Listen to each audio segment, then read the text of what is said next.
প্ৰথমতে মই অভিনন্দন জনাইছোঁ আমাৰ অসমৰ মোষ্ট ডাইনেমিক মুখ্যমন্ত্ৰী ডক্টৰ বিশ্ব শৰ্মা ডাঙৰীয়া।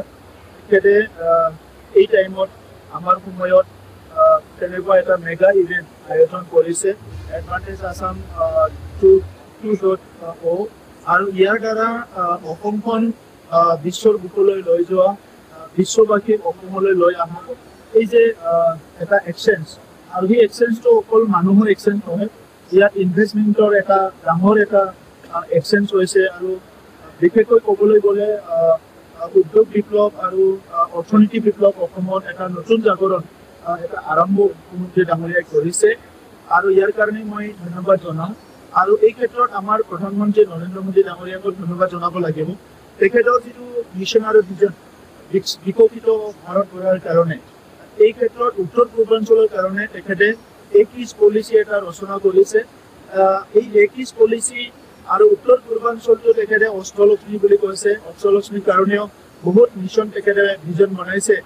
এই গোটেই কথাটো লৈ পেলাই আজি অসমৰ কাৰণে আমি বহুত ভালকে আগুৱাই লৈ যোৱাৰ কাৰণে এটা প্ৰিপাৰেশ্যন দেখিবলৈ পাইছোঁ আৰু ইয়াৰ কাৰণে যোৱা 3.5 বছৰ অসমৰ মুখ্যমন্ত্ৰী ডক্টৰ হিমন্ত বিশ্ব শৰ্মা ডাঙৰীয়াই ডাঙৰ ডাঙৰ বিনিয়োগকাৰীসকলক আনিবৰ কাৰণে ডাঙৰ ডাঙৰ ইণ্ডাষ্ট্ৰিয়েল হাউচবিলাক আনিবৰ কাৰণে আৰু বিভিন্ন যিবিলাক স্কিল আৰু নলেজ এইবিলাক অনাৰ কাৰণে ইনষ্টিটিউশ্যনবিলাক অনাৰ কাৰণে এটা প্ৰিপাৰেশ্যন কৰিছিলে, যাৰ কাৰণে অসমৰ যিবিলাক সশস্ত্ৰ বিপ্লৱীসকলক চবকো মূল খুঁটি আনি অসমখন স্থায়ীভাৱে শান্তি এটা পৰিৱেশ গঢ়িছিলে আৰু ইয়াৰ লগতে জাতি জনগোষ্ঠীসকলৰ ৰাজপথৰ আন্দোলনবিলাক সকলোকে মেনেজ কৰি তেখেতে এটা ভাল পৰিৱেশ গঢ়িছিলে আৰু অসম হিচাপে যিখিনি সমৰ্থক এই হিচাপে ইনফ্ৰাষ্ট্ৰাকচাৰ ৰুৰেল এৰিয়াতে হওক বা আৰ্বান এৰিয়াতে হওক ইনফ্ৰাষ্ট্ৰাকচাৰবিলাক অলৰেডি আৰম্ভ কৰিছিলে, ইনষ্টিটিউশ্যনবিলাক প্ৰিপাৰেশ্যনটো আৰম্ভ কৰিছিলে আৰু ইয়াৰে এটা ডাঙৰ এটা যিটো এটা পল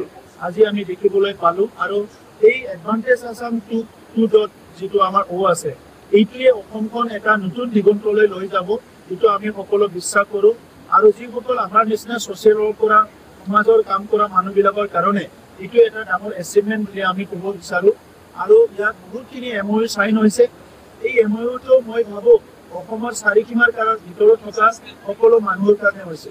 গতিকে আজি এই বিনিয়োগ যিটো আহিছে এইটো অকল গুৱাহাটী চিটিৰ কাৰণে নহয়, এইটো আপাৰ আছামত যাব, লোৱাৰ আছামত যাব, বৰাকভেলীত যাব, কাৰ্বি আংলং আৰু বড়োলেণ্ডলৈ আহিব। গতিকে মই আশাবাদী যে ইয়াত বিভিন্ন ছেক্টৰত agro' sector, handloom and textile sector, live stock, বিভিন্ন ছেক্টৰত আমাৰ বড়োলেণ্ড অঞ্চলত যিহেতু আমাৰ বহুতখিনি অলৰেডি প্ৰডিউচাৰ আছে, বোৱনী শিপিনী প্ৰডিউচাৰসকল আছে, তেখেতসকলে মিডিল ক্লাছৰে হওক বা মাৰ্জিনেলাইজৰ হওক বা তেখেতসকলে অলৰেডি আৰম্ভ কৰা ষ্টাৰ্টআপেই হওক, তেখেতসকলে সকলো দিশৰ পৰা বহুত বেনিফিট পাব, সেইটো মই আশা কৰিছোঁ। আমি বহুত আনন্দিত। অকল গেলেমখন যে ৰেল যাব সেইটোৱে ডাঙৰ কথা নহয়, গেলেমপুৰ ৰেল নিছে তেখেতে। ইয়াৰ লগতে আমাৰ BTRতো ৰেলৰ এটা প্ৰডাকশ্যন ইউনিট বাছবাৰীত যিটো বৰ্তমান চুক্তিত আছে এইটোও তেখেতে ঘোষণা কৰিছে।